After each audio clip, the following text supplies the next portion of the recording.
Kebakaran kembali terjadi, kali ini menimpa lansia yang bernama Rusli. Diketahui Rusli adalah seorang lansia miskin yang sehari-hari bekerja sebagai pengumpul barang bekas. Ia tinggal sendiri di Dusun Kebun Kelapa, Gampung Jawa, Kecamatan Idiraye, Kabupaten Aceh Timur. Kebakaran rumah yang bermaterial kayu terjadi bermula dari sambaran api pembakaran sampah yang ada di sekitar rumah.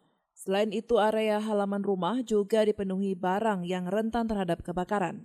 Ketika kebakaran terjadi, kebetulan Rusli sedang tidak berada di rumah dan dengan sigap warga sekitar langsung membantu memadamkan api.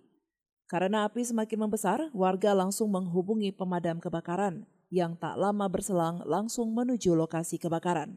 Ya, baik. Ini karena kejadian kebakaran pada malam hari ini, kejadiannya adalah suatu pertama kali, yaitu bapak atau kakek yang ada di keluarga di sini adalah membakar sampah, dan kakek itu lupa mematikan sampah.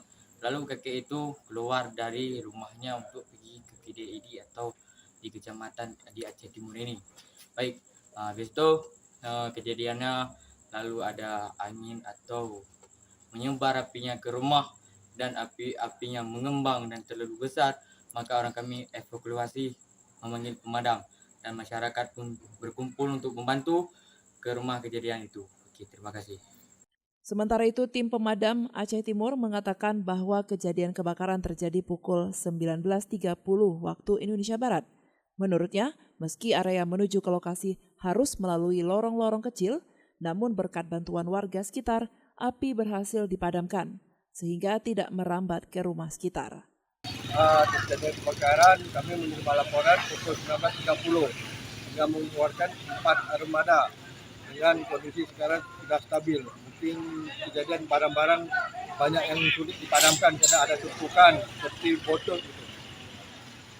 Alhamdulillah, cuma lokasi area medannya memang sangat sempit karena lorong-lorong agak berdekatan. Alhamdulillah dibantu dengan masyarakat dengan kerjasama yang baik dengan masyarakat. Dari Aceh Timur, Romi Syaputra melaporkan untuk Puja TV Aceh.